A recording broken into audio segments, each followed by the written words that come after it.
لا شريك له وأشهد أن محمدا عبده ورسوله لا نبي بعده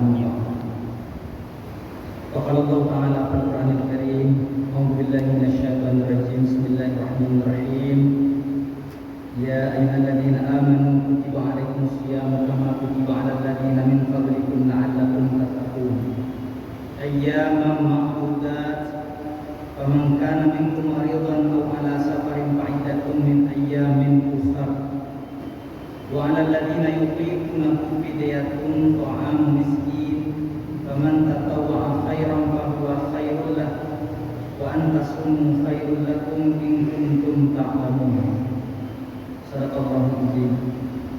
Kita berlindung kepada Allah dari godaan syaitan yang terkutuk dengan nama Allah yang Maha Pengasih lagi Maha Penyayang. Wahai orang-orang yang beriman, diwajibkan atas kamu berpuasa sebagaimana diwajibkan pula atas orang-orang sebelum kamu agar kamu menjadi orang yang bertakwa. Yaitu puasa itu beberapa hari yang tertentu. Maka siapa di antara kamu sakit atau dalam perjalanan lalu tidak berpuasa, maka wajib mengganti sebanyak hari yang dia tinggalkan. Dan bagi orang yang berat menjalankan puasa, maka wajib membayar fidyah, yaitu memberi makan seorang miskin. Tetapi barang siapa dengan kerelaan hati mengerjakan kebajikan, maka itu lebih baik baginya. Dan puasamu itu lebih baik bagimu jika kamu mengetahuinya.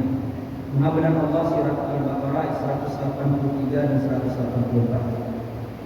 Bapak Ibu yang dirahmati Allah SWT, mudah-mudahan kita senantiasa bersyukur pada Allah SWT karena sampai detik ini kita masih diberi kecukupan nikmat, sehingga dengan nikmat tersebut kita bisa hidup dan bisa menjalankan kehidupan yang baik dan beribadah kepada Allah SWT. Salam dan salam kepada Nabi kita Muhammad SAW. Allahumma salli ala Muhammad wa ala ali Muhammad.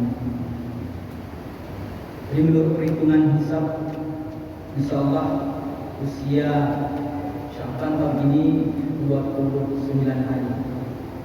Di 29 hari, sehingga tidak perlu digenapkan 30 untuk memulai puasa. Tapi kalau yang ru'yatul hilal itu dua kemungkinan. Bisa hilal itu tampak atau tidak. Ketika hilal itu tidak tampak, maka pilihannya adalah menggenapkan bulan Sya'ban menjadi 30 hari. Nah, kalau menurut perhitung sudah ditentukan, apalagi sudah tim hisab sudah menetapkan bahwa insyaallah tepatnya tanggal 18 hari Rabu kita sudah mulai puasa pertama di tahun 1440 Hijriah ini.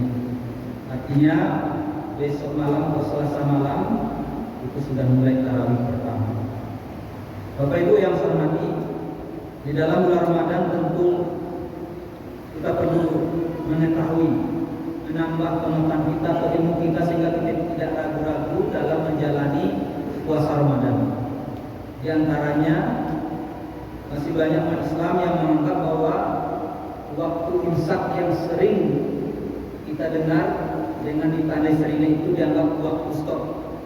Jika laba bunyi serine sekitar 10 menit sebelum azan subuh dikumandangkan, maka banyak umat Islam menganggap itu adalah waktu sudah mulai berpuasa, sudah menahan diri.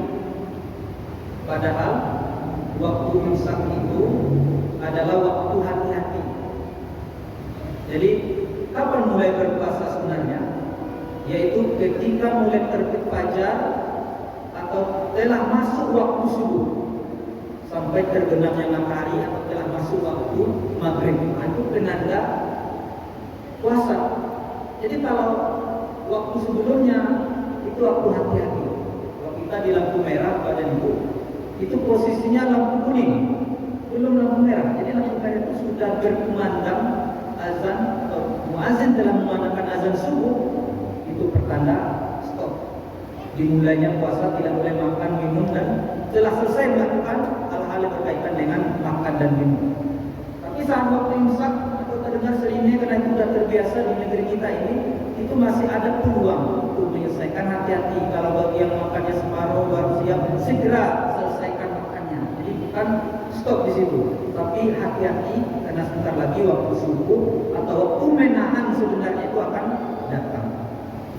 Kemudian yang kedua, di bulan Ramadan di sini disebutkan dalam surat Al-Baqarah 184 ada dua orang yang sangat boleh tidak berpuasa di sini. Faman kana minkum maridan aw ala safar.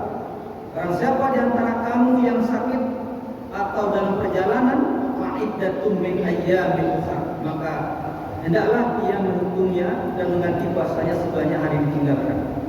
Maka para ulama tafsir termasuk Muhammadiyah ini kan ada tafsir At-Tanwir di jilid 2 itu dijelaskan ada 3 kategori orang yang sakit bahkan dalam perjalanan yang menyebabkan bagaimana posisi puasa kita. Kan banyak orang hari ini kan sayang kan begitu bukit tinggi walaupun sudah lewat 80 km sholat jamaah kasarnya dilakukan, kalau puasanya kemana? Sayang kan jarang orang yang mau. Sudahlah tidak supir duduk aja di belakang dengan tenang sampai bukit tinggi sholatnya jamaah atau jamaah kasar, puasanya bukan lagi ya, tak jarang. Paling-paling sholat jamaahnya diambil. Itu bagaimana posisinya? Maka 3 kriteria ini yang mesti kita ketahui. Yang pertama adalah ada posisi orang sakit itu sakitnya sangat berat, tidak memungkinkan berpuasa.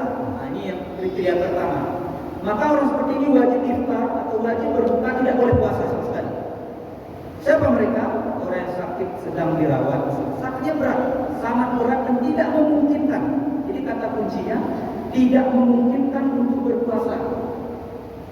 Makan saja sudah sulit, dia sedang bahkan bertambah sakitnya kalau dia melakukan puasa. Maka orang seperti ini tidak dibolehkan berpuasa, malah dianjurkan untuk berobat sebagaimana mestinya. Seandainya dia paksakan dirinya berpuasa, kan orang sakit ini juga tidak bisa makan, Ustaz. Kalau disuruh makan tidak namanya ya makan, jadi disuruh saya puasa, Ustaz. Nah, itu tidak dibolehkan. Kenapa?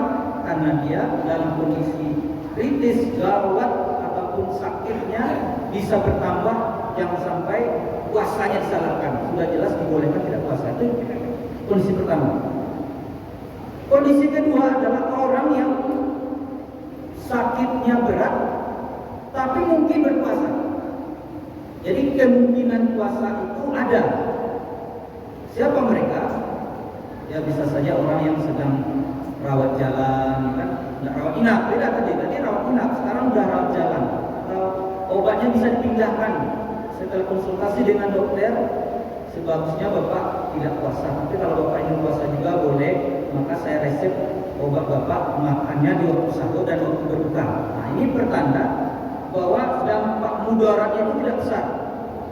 Maka orang seperti ini dianjurkan untuk tidak berpuasa karena dia masih kondisi sakit, tapi dianjurkan tidak berpuasa. Tapi kalau karena dia ingin juga puasa sulit menggantinya besok, maka puasanya tetap dihitung sah. Di orang yang merasa berat tapi mungkin berpuasa, maka anjurannya dia berbuka. Ketika dia ingin berpuasa juga dicubolo beberapa hari. Rasul memang berat tapi dicubolo beberapa hari. Ternyata memang beberapa hari aja nggak sanggup. Sebetulnya itu nggak sanggup. Maka beberapa hari itu puasanya sah dan tidak usah diganti. Itu yang ketiga. Yang terakhir adalah posisi orang yang sakit secara umum. Mungkin sedang berpegang atau menokok palu, lalu tangannya yang lampu jarinya yang baca, buku yang baca atau tangan yang lumpuh karena pisau. Lalu orang seperti ini adalah orang yang dianjurkan berpuasa, berbuka boleh. Nah, ini kemudahan oleh para ulama. Itu menurut Muhammad Rasyid Ibn Sirin, juga ulama. Kenapa sakit itu kalimatnya adalah isim nakirah. Jadi sakit yang menurut kita mengganggu, maka boleh tidak berpuasa dan wajib ganti di bulan yang lain. Walaupun demikian Pak Dendu, walaupun sering-sering sakit, ada ulama membolehkan, di ujung ayat sudah ditetapkan Wa antasumu khairul lakum in kuntum ta'lamun. Jadi sanggup berpuasa kan pilihan kepada kita yang tahu sakit kita perlu. Apakah kita terlalu berat atau sedang atau ringan. Ketiganya boleh untuk tidak berpuasa. Tapi awak posisi sedang misalnya boleh puasa, lalu kita milih tidak puasa, ganti lain. Tapi milih berpuasa itu lebih baik jika kamu mengetahui. Apa yang harus kita ketahui? Karena mengganti puasa itu jauh lebih berat daripada puasa sebenarnya. Mengganti puasa itu tentu nilai Ramadannya tidak diperoleh karena di luar Ramadan puasanya. Mengganti puasa itu kita tidak tahu apa pula yang akan terjadi setelah Ramadan nanti. Mudah-mudahan Bapak dan Ibu kita semua setidaknya mengetahui bahwa sakit yang dialami oleh saudara kita muslimin sebenarnya boleh untuk tidak puasa, namun apakah berpuasa tidak berpuasanya kembali kepada bagaimana tingkat sakit atau kesembuhan sakit yang dialami. Begitu juga dalam perjalanan. Assalamualaikum warahmatullahi wabarakatuh. Waalaikumsalam warahmatullahi wabarakatuh.